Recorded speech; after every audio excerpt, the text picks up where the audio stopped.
Olá! Hoje é a nossa quarta aula da disciplina Teologia dos Livros Históricos e hoje nós iremos abordar dois temas importantes para entender a aliança de Deus com a nação de Israel. Primeiramente, trataremos sobre a circuncisão e depois sobre o papel do tabernáculo na aliança. A circuncisão, ela é uma cirurgia conhecida por nós como cirurgia de fimose, né? Na medicina, ela é a retirada cirúrgica do prepúcio, do excesso de pele do órgão sexual masculino. É praticada por razões higiênicas, tá? Por razões medicinais ou por razões também religiosas. É conhecida na medicina, né, como peritomia ou postectomia ou postetomia. Já na religião, é uma cerimônia da religião judaica em que se pratica o ato num ritual e significa um sinal de inclusão na comunidade judaica. E esse rito é praticado desde o Antigo Testamento, desde a formação do povo hebreu, né, como está registrado lá no livro de Gênesis. A circuncisão, ela é um sinal externo da aliança com Deus, né? Lá em Êxodo 12, do 43 ao 49, o texto apresenta a exigência de que os não-israelitas que estavam com o povo israelita deveriam ser circuncidados para participar da Páscoa, né? Essa exigência não deve ser vista como um sentido de superioridade da nação israelita, mas, ao contrário, ela significa que qualquer gentio poderia participar desse alto privilégio do judaísmo, se ele mostrasse essa disposição de atender às exigências estabelecidas pelos israelitas. No caso, a circuncisão. Quem faz essa observação é o autor Palmer, não é? Do livro Cristo dos Pactos. E então a circuncisão ela era estendida, tá, para outros povos, para outras pessoas que não fossem israelitas de nascimento ou hebreus de nascimento, para que eles pudessem participar da Páscoa, desde que eles recebessem o Deus único Yahvé como o seu único, né, Deus. Essa abertura aos gentios, ela tem um significado, tá? Que é o significado de que o plano de Deus da aliança, da salvação, nunca foi restrito somente aos israelitas.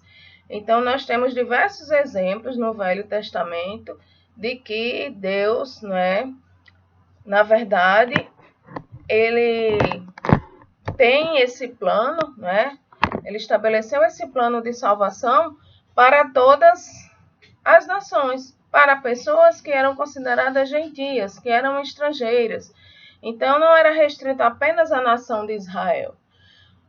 A circuncisão, ela é um símbolo nacional e religioso. Permanece como tal para a nação de Israel, que descende de Abraão por nascimento, mas todo estrangeiro que se submete a ela recebe, né, essa graça, né, de fazer parte, né, da nação de Israel e torna-se também um israelita, mostrando que o plano de Deus estava aberto a qualquer pessoa.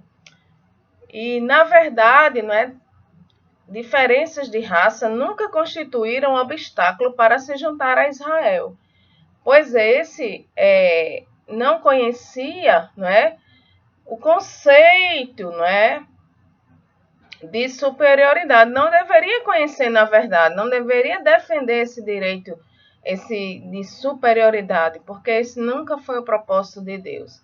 Deus escolheu Israel para fazer aliança, mas que o mesmo abençoasse as outras nações. Então, através da circuncisão, um não-israelita se transforma em um israelita, mesmo que ele tenha uma origem estrangeira. Está lá em Êxodo 12, 48. O rito da circuncisão, ele transmite mais do que uma derivação étnica. Pelo processo da circuncisão ocorre uma purificação, né? O povo não habita mais, né, sob uma servidão de um opressor em terra estranha. Esse significado que tem quando aqueles israelitas saem, né, do Egito em busca da terra prometida e depois que atravessam o Jordão, há uma cerimônia de circuncisão, né, que Josué estabelece, né, faz aquela cerimônia, significando isso, né, o opróbrio do Egito foi removido. E aí, nessa situação, a circuncisão relaciona-se à promessa concernente à possessão da terra. Para ser herdeiro da terra, que é uma possessão de Deus e que Deus, né, deu ao povo de Israel, o povo deveria se purificar. A circuncisão aí tem esse sentido da purificação. Então, eles atravessam o Jordão em busca da terra prometida e quando chegam lá, né, quando eles passam o Jordão, que chegam ali, né, na terra prometida após Jordão, eles são circuncidados para que sejam purificados e assim possam participar da Páscoa, que é uma festa, que é uma cerimônia muito importante para o povo israelita, porque significa a saída deles, não é, do Egito, a libertação da escravidão, e que possam também tomar parte da terra prometida, purificados. Então, não só os israelitas foram circuncidados, aquela geração que não foi circuncidada no deserto, como também os estrangeiros que ali estavam com o povo de Israel. É importante a gente fazer essa observação. A circuncisão, nesse exemplo que nós estamos falando, aconteceu em Gilgal. Lá em Josué 5:8 diz assim: e aconteceu que, acabando de circuncidar toda a nação, ficaram no seu lugar no arraial, até que sararam. Até que sararam por quê? Porque havia um período para que sarasse aquela cirurgia, né? Aquele que era feita no ritual. Lógico que hoje essa cirurgia é feita em hospitais, não é? Com toda aquela questão de higienização, mas naquele tempo ela era feita de uma forma artesanal, mas que também eles tinham todo o método de sarar, de cirurgiar, de sarar, de esperar o tempo de cicatrização, para que não houvesse infecção. Todos os homens foram circuncidados ali em Gilgal e depois foi celebrada a festa da Páscoa. E aí nós temos uma outra questão que a gente quer fazer aqui como observação: por que Deus instituiu a circuncisão? Primeiramente como sinal de sua aliança, sinal externo, visível, mas também nós sabemos que a circuncisão tem um caráter de higienização, não só hoje como naquele tempo, pois o povo deveria, né, peregrinar pelo deserto, era um povo nômade, aliás, peregrinou ainda, não é, sem a circuncisão, mas a circuncisão tinha esse caráter de higiene, pois nós sabemos, não é, quando a gente estuda sobre a circuncisão, sobre a cirurgia, que hoje é conhecida popularmente como cirurgia de fimose, sabemos que o excesso de pele, né, o excesso de pele no órgão sexual masculino pode trazer doenças, pode provocar até mesmo câncer devido à não higienização correta no órgão sexual. E aí é isso que acontece. Naquele tempo, Deus também já pensou nesse propósito, né, de que o povo não tinha acesso a banho facilmente, né? Nem tinha essa prática também. Essa questão de tomar um banho por dia, no mínimo, é uma questão bem recente, né? Após a Idade Média, né? Até hoje em alguns países mais frios não há essa prática. Imagine um povo que peregrina no deserto, não é? E vai viver em terras, não é, áridas também, que não tem muitas vezes o acesso fácil à água, então a circuncisão, essa cirurgia de fimose, tinha esse objetivo estabelecido por Deus também, né? E quando a Bíblia relata em alguns textos a expressão incircunciso, então é muito comum quando a gente lê, não é, sobre os filisteus, não é, esse termo se referia aos filisteus como povo incircunciso, não é? Esse termo não se refere somente ao caráter não israelita das pessoas que estão sendo chamadas assim. O termo está carregado com implicações de imundície, de impureza e indignidade, né? Tem a ver, né, com pureza, com purificação. Ou seja, pessoas que não eram circuncidadas eram consideradas o quê? Impuras, né? E aí, os homens de Judá, né? Temos um exemplo aqui. Os homens de Judá, eles são advertidos a circuncidar-se diante do Senhor e a circuncidar o coração. Está lá em Jeremias 4:4, né? Mais especificamente aos filisteus, né? Os filisteus são chamados de incircuncisos por Davi. Golias, o gigante Golias, que foi batalhar ali com Davi, né? Ele é chamado de incircunciso filisteu. Está lá em 1 Samuel 17, do 26 e no 36.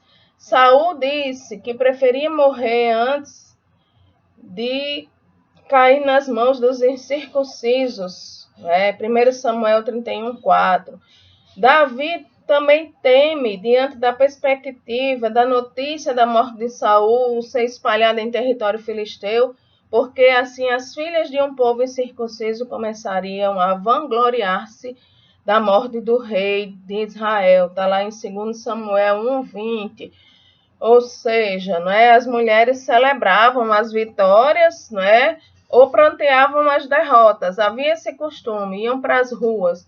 E no caso de Saul, se espalhasse a notícia de que ele teria morrido pelas mãos dos filisteus, elas começariam a vangloriar-se. Então, Davi teme isso, que mulheres de incircuncisos, de um povo incircunciso, celebrem a morte do rei de Israel. Então, a gente falou aqui, até agora sobre a circuncisão, e agora a gente vai abordar um tema, que é a aliança mosaica. Nós temos a aliança abraâmica, que é a aliança estabelecida por Deus, feita com Abraão, e temos a aliança mosaica, que é através da lei. Deus estabeleceu a lei, deu essa lei para Moisés, E o lugar da aliança da lei na história da redenção, nós vamos ver sobre isso. 3 aspectos dessa aliança mosaica devem ser acentuados no esforço de colocar essa aliança no seu próprio cenário bíblico-teológico, Primeiro aspecto é a aliança da lei está organicamente relacionada com a totalidade dos propósitos redentores de Deus. Ou seja, o plano redentor de Deus é um só, que culmina em Jesus Cristo. Então, a aliança mosaica, o estabelecimento da lei, a aliança da lei, ela está dentro dessa totalidade dos propósitos redentores de Deus. O segundo aspecto é a aliança da lei está progressivamente relacionada, com a totalidade dos propósitos redentores de Deus, ou seja, primeiramente, organicamente, ela faz parte de todo esse plano. Progressivamente ela vem acontecendo, porque nós tivemos a aliança com Abraão, E progressivamente, em seguida, a aliança mosaica. A aliança com Moisés, a aliança através do estabelecimento da lei. E o terceiro aspecto é a aliança da lei tem a sua consumação em Jesus Cristo. Então, temos a aliança com Abraão, a aliança com Moisés, e a consumação da aliança se dará em Jesus Cristo. Esse é o caminho, estabelecido por Deus. A lei, ela tem um papel fundamental, certo? A lei operou significativamente no período que precedeu Moisés e opera significativamente no período posterior a Moisés. Ou seja, a lei já existia de uma certa forma procedente a Moisés, porque já existia antecedente a Moisés, aliás, porque já existia estabelecimento de sacrifícios, né, de leis que já eram comuns àquele povo antes mesmo do Código de Lei mosaico, né? Código das Leis Mosaicas, né?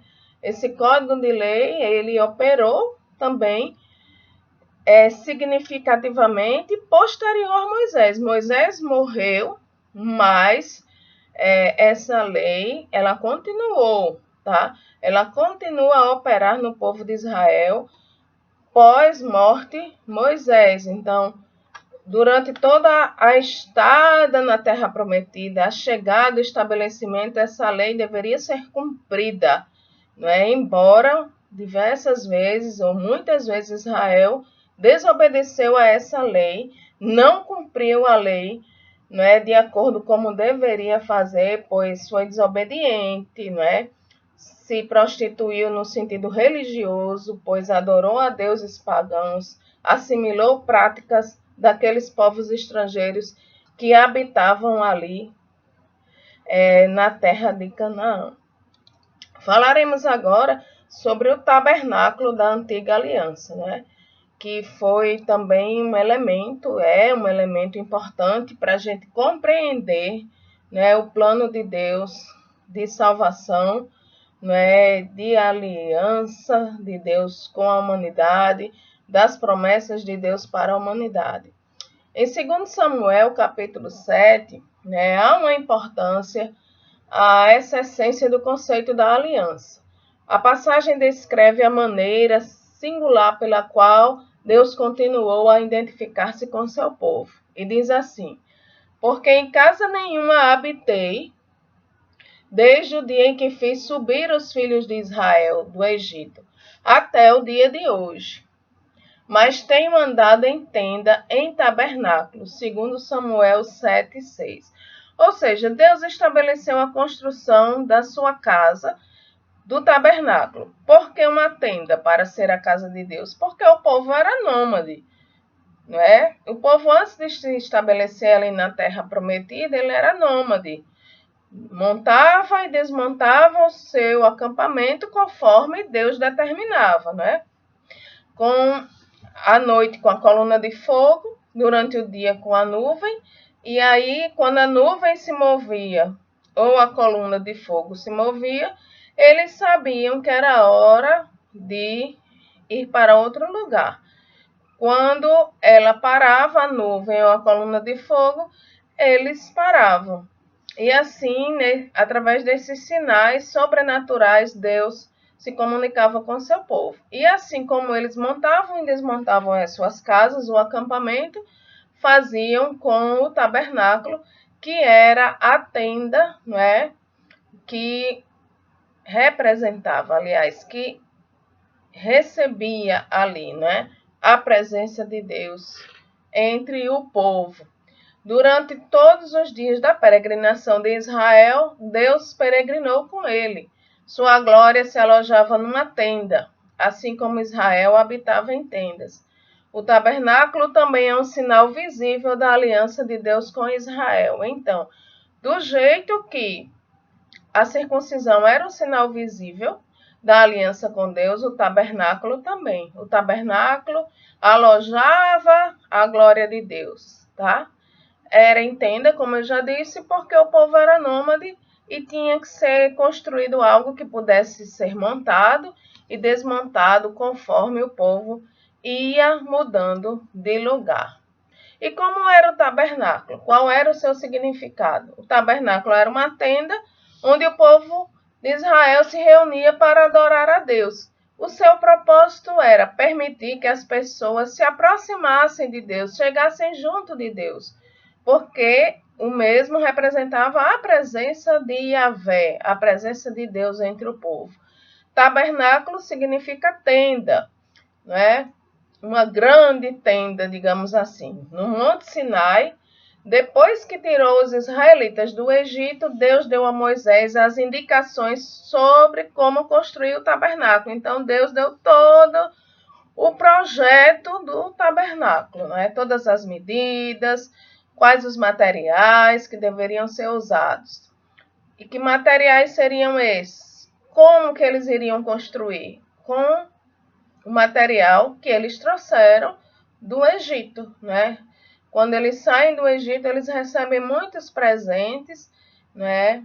Inclusive ouro, pedras preciosas, metais e muitas coisas, tecidos ricos, finos, e eles traziam isso. Então, o tabernáculo seria construído com esse material. Ele seria um lugar sagrado, abençoado pela presença de Deus, segundo consta lá em Êxodo 25, do 8 ao 9. Ali, no tabernáculo, os israelitas poderiam oferecer sacrifícios para o perdão dos pecados e também adorar a Deus. Como eu falei antes do estabelecimento do tabernáculo como local de sacrifícios, o povo já sacrificava, não no lugar específico, como é o tabernáculo, mas já existia uma lei anterior ao estabelecimento de todas essas normas, dessa normatização, que é dada a Moisés, inclusive, né, com a construção do tabernáculo. Quando a construção foi terminada, foram preparados todos os utensílios, os sacerdotes estavam prontos, a glória de Deus se manifesta como o clímax da salvação e da presença do Senhor em meio ao seu povo. A sua presença, ou seja, a presença de Deus ali, não é só marcada pela glória dele, claro, principalmente por isso, mas sobretudo pelo fato de o povo ser conduzido pela direção e pela vontade de Deus. O tabernáculo dava essa direção, certo? E tinha essa mensagem, era preciso fazer a vontade de Deus, como está lá em Êxodo 40, do 34 ao 38. Nos slides vocês vão ter aí, né, no PDF, no PowerPoint que eu enviei para vocês, a gente chama slides, né, um termo mais antigo, mas que importa aqui são as informações.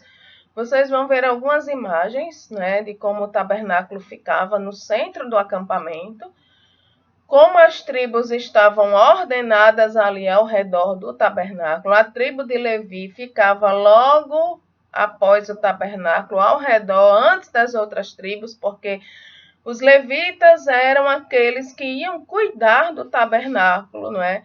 Não só na parte do louvor e glória a Deus, mas limpar, não é? Arrumar, não é? Preservar, não é? Os levitas tinham esse papel. E a gente tem que ter cuidado que hoje esse termo está sendo usado para pessoas que dirigem, que ministram louvor, mas essas pessoas precisam entender que o significado da palavra levita é bem mais amplo, tá? Então, eram as pessoas que faziam o serviço sacerdotal, o serviço de cuidado dali do tabernáculo em todos os aspectos, inclusive da higienização pós-sacrifícios, né? De coletar as fezes dos animais, por exemplo, né? De lavar tudo, de fazer aquela faxina toda no tabernáculo. Então, vocês vão ver algumas imagens aí nos slides, né? De como eram dispostas as tribos de Israel, as 12 tribos, e o tabernáculo ali no meio. Qual era o formato do tabernáculo? Ele era uma tenda retangular, muito grande, feita de várias camadas de cortinas apoiadas em colunas de madeira, madeira de lei, como é chamada, madeira de primeira qualidade, revestidas com metais preciosos. À volta da tenda havia um pátio retangular delimitado por mais cortinas e colunas. O povo ficava no pátio do tabernáculo, onde os sacerdotes ofereciam os sacrifícios no altar dos holocaustos e abençoavam ali o povo. Tem fotos também mostrando essas partes do tabernáculo. Uma bacia de bronze com água ficava à entrada da tenda para os sacerdotes se lavarem antes antes de entrarem, né? Tinha essa bacia lá na entrada da tenda para que eles se lavassem, né? Tinha também um significado de purificação. Está lá estabelecido em Êxodo 30, 19 a 21. Dando continuidade aqui, né, sobre o tabernáculo, agora dentro da tenda havia um candelabro que iluminava o local e uma mesa onde se colocavam 12 pães. Esse era o lugar santo, onde apenas os sacerdotes podiam entrar, tá? No fundo da tenda ainda havia um lugar mais específico, que era separado por um grande véu, uma grande cortina, que era o lugar santíssimo. Está lá em Êxodo 26, do 31 ao 33. Ali ficava a Arca da Aliança, que era o grande símbolo da presença de Deus. Era a Arca da Aliança, né? Símbolo dessa presença de Deus. Do lado de fora, junto do véu, ficava o altar do incenso. Uma vez por ano, o sumo sacerdote entrava no lugar santíssimo. Só ele poderia entrar, só o sumo sacerdote, para oferecer um sacrifício pelos pecados de todo o povo. Ninguém mais podia entrar nesse lugar tão sagrado, só o sumo sacerdote. E para entrar, ele deveria, né, ele tinha que passar por todo um processo de purificação anteriormente para poder entrar ali. Se ele entrasse em pecado, né, qualquer pecado, ele seria automaticamente fulminado. Então, o sumo sacerdote entrava ali, primeiramente, para expiar pelos seus pecados da sua família e também pelos pecados da nação de Israel. Tá? Então, para fazer essa expiação, o sumo sacerdote deveria estar puro. Ele deveria, então, passar anterior a esse dia, né, o dia da expiação, por um processo, todo um processo de purificação, né? Não podia ter relações sexuais. Então, entre todas as exigências que eram feitas a ele, certo? Então, o tabernáculo, ele é a representação de Deus, como ele se relaciona conosco. O que significa? Por causa do pecado, todos estamos separados da presença de Deus. O altar dos holocaustos, onde os sacrifícios eram constantemente queimados, lembrava o povo do preço do pecado, que era a morte. Somente a morte de um sacrifício podia pagar pelo pecado. Por isso as pessoas levavam um animal que também tinha que ser puro, sem defeito, puro no sentido que não podia ter deficiência física, né? Para ser levado ali para sacrifício. Os holocaustos também apontavam para o sacrifício de Jesus na cruz, que pagou por todos os pecados e nos purificou. Segundo Hebreus 9, do 27 ao 28. Então, é uma representação cristológica, é uma cristologia. O tabernáculo tem essa função, né? Também teológica, cristológica, aponta, né, para Jesus. Então, os sacrifícios que eram feitos ali, né, pelo povo, representavam o futuro sacrifício definitivo, que foi o sacrifício de Jesus, que pagou todos os nossos pecados e nos purificou. Hoje não precisamos mais ter um sistema de sacrifícios. Cristo já cumpriu o sacrifício definitivo por nós. É importante que a gente saiba disso, não é? Para que não continuemos a fazer sacrifícios que não precisam ser feitos, que não valem a pena ser feitos, porque o sacrifício final já foi feito. E quando Jesus foi sacrificado ali na cruz, o véu do templo, que substituiu o tabernáculo, rasgou de ponta a ponta, significando o quê? Naquele templo não tem mais nenhuma função, né? Acabou a função do templo. Não precisa mais daquele templo para os sacrifícios, porque o sacrifício único verdadeiro, completo, final, já foi estabelecido ali na cruz por Jesus Cristo.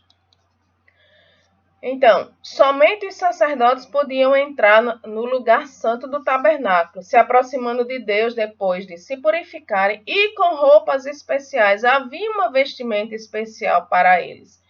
Só podemos nos aproximar de Deus quando somos purificados dos pecados, né? Então, era esse o significado. A Bíblia diz que todos os que são salvos por Jesus são sacerdotes e podem entrar na presença de Deus, porque Jesus nos purificou. Naquele tempo era o sacerdote que tinha essa função de purificar, né? Ele se purificava, depois ele ia lá, né, pedir perdão dos pecados dele, da família dele e do povo de Israel, né? Mas essa função era apenas para aquele tempo. Hoje, quem já nos purificou, quem já perdoou os nossos pecados, foi Jesus Cristo ali na cruz. Jesus nos purificou, segundo 1 Pedro 2,9 e Hebreus 10, do 21 ao 22. Agora podemos participar, né, do sagrado, né, das coisas sagradas, sem medo e sem culpa. Então, muitas vezes, o medo e a culpa é utilizado de forma errada para amedrontar, para fazer com que as pessoas pratiquem sacrifícios que são inválidos, sacrifícios em vão. Não precisamos mais disso, porque o sacrifício verdadeiro já foi feito ali na cruz por Jesus. E o que era um sumo sacerdote? Falamos tanto sobre ele aqui, não é? Era o principal dos sacerdotes, digamos, o líder, o chefe, e também era o líder espiritual do povo de Israel no Antigo Testamento. Ele guiava os líderes das tribos, né? Ele guiava o líder que estava à frente de Israel, e ele apresentava sacrifícios pelos pecados da nação, né? Dele, da família, do povo, da nação, e consultava a Deus em favor do povo, em favor da nação também. A nação ia para uma batalha, era o sumo sacerdote que consultava a Deus, né, de como proceder naquela batalha, se deveria ir para a batalha ou não. Tá? De acordo com a lei de Moisés, né, com a lei mosaica, os sacerdotes trabalhavam no tabernáculo e depois no templo, né, quando o templo foi construído por Salomão, ofereciam sacrifícios e louvores a Deus, tá? Eles tinham também a função de tanto compor louvores como levar o povo a louvar a Deus e ensinavam as escrituras. Ou seja, ofereciam sacrifícios, louvavam a Deus e ensinavam as escrituras. Esse era o papel dos sacerdotes. O sumo sacerdote, que era o chefe dos sacerdotes, o sacerdote principal, tinha algumas funções específicas. Chefiar os sacerdotes, como eu já falei, oferecer sacrifícios especiais como representante de toda a nação e consultar a Deus em favor da nação, como eu já expliquei aqui. Ele tinha esse papel de consultar a Deus. É hora de guerrear? Devemos ir guerrear ou não? O que faremos como nação? Ele consultava a Deus, tinha essa intimidade com Deus, para consultar a Deus sobre a nação de Israel, sobre o povo de Israel, sobre a liderança de Israel. Quem podia ser o sumo sacerdote? Então, para ser sumo sacerdote, quais eram as exigências? Ser descendente de Arão. Arão foi o primeiro sumo sacerdote. Né?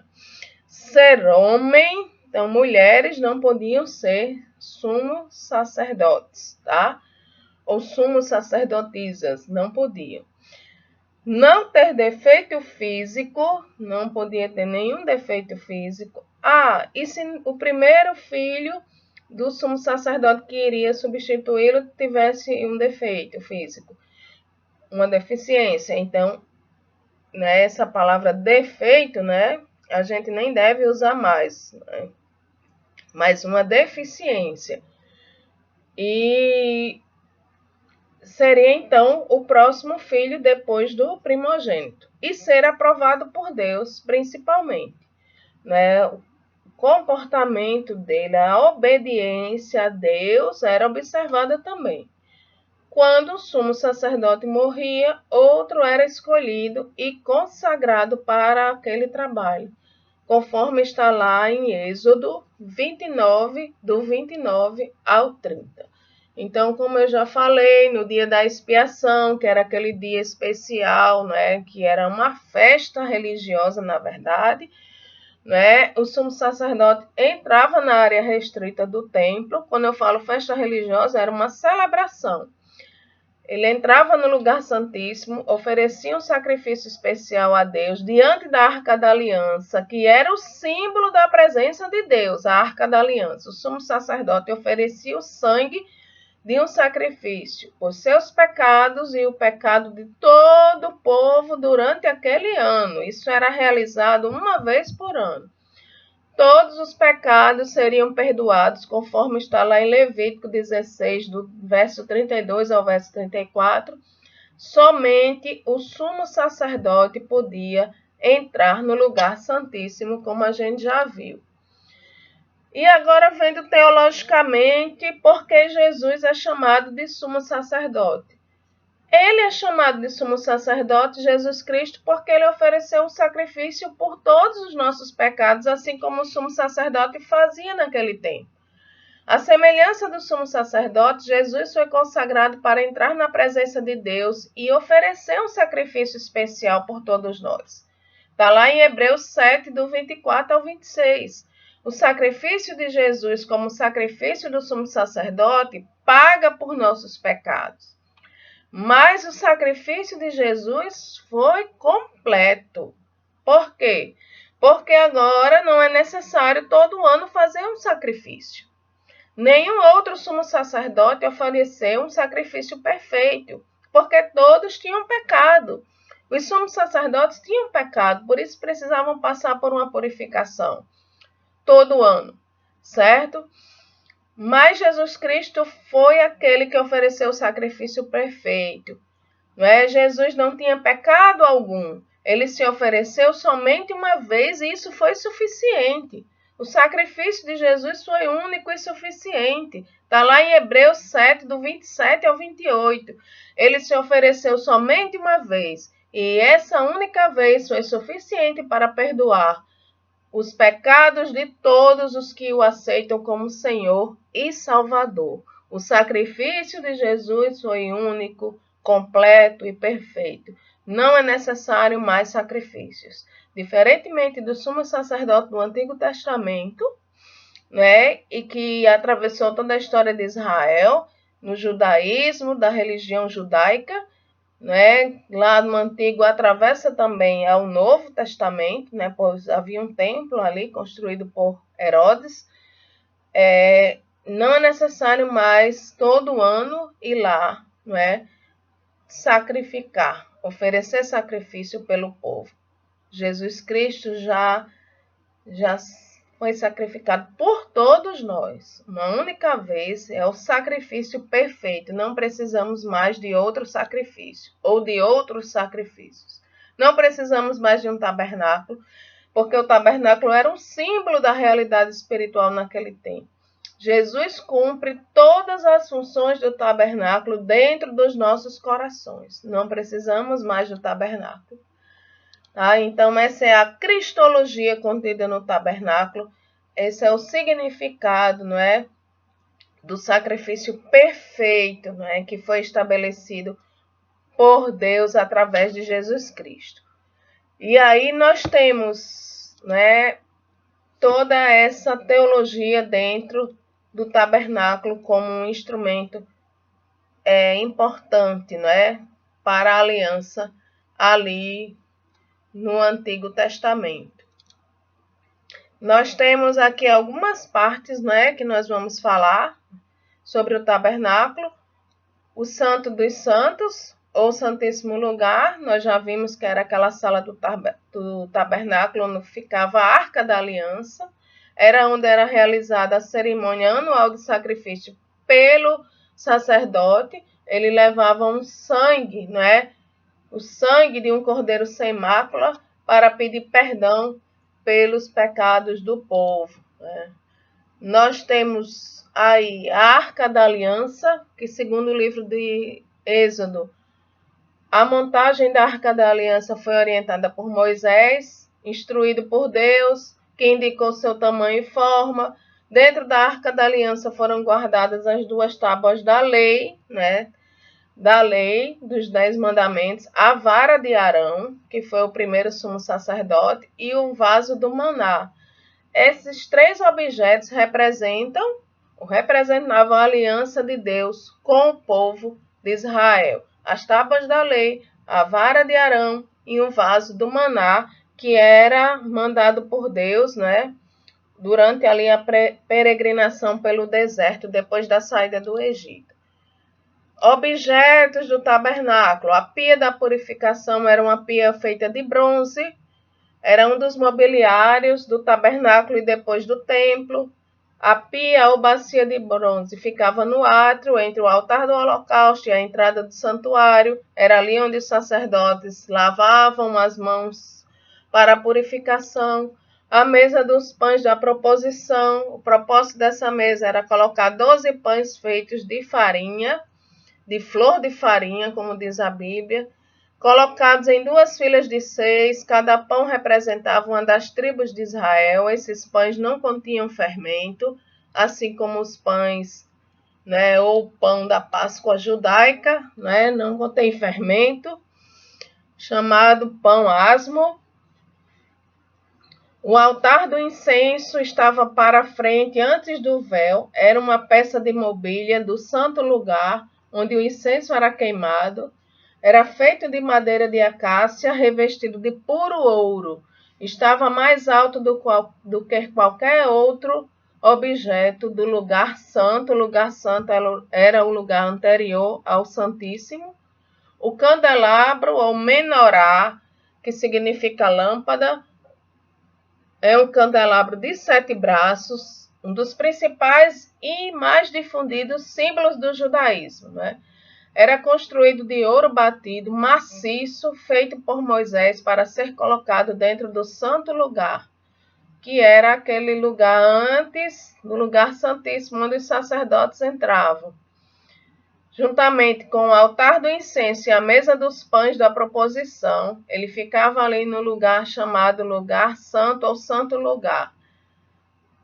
Alguns interpretam o candelabro de 7 luzes ou 7 velas, como os arbustos em chamas que Moisés viu no Monte Sinai, né? Alguns estudiosos dizem que ele representa isso. Também havia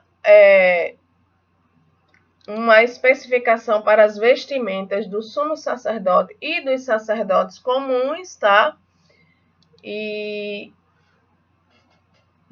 tinha ali o peitoral, né, das pedras preciosas, que também eram 12 pedras preciosas diferentes, cada uma representando uma tribo de Israel. Na vestimenta do sumo sacerdote fazia parte, tá? Essas pedras preciosas.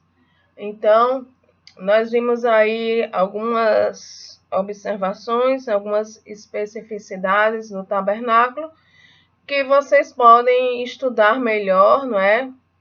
Nos comentários bíblicos, nos comentários teológicos, em dicionários, em sites da internet, sobre esse objeto, digamos assim, sobre essa construção, na verdade, importante, que era o tabernáculo. Dentro dele haviam objetos estabelecidos por Deus, o principal deles a Arca da Aliança, que representava a presença de Deus.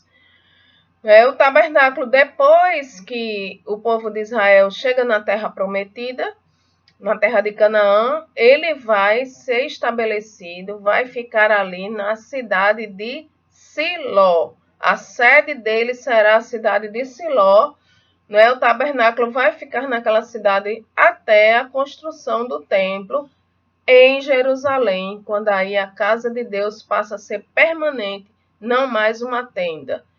Como o povo deixou de ser nômade, se estabeleceu, então o tabernáculo foi estabelecido também numa cidade, na cidade de Siló. E depois, então, Deus determina a construção do templo, e aí o templo é construído em Jerusalém. Então, assim nós terminamos a nossa aula sobre a circuncisão e o tabernáculo, elementos fundamentais para entendermos a aliança de Deus, o propósito da aliança de Deus com o povo de Israel.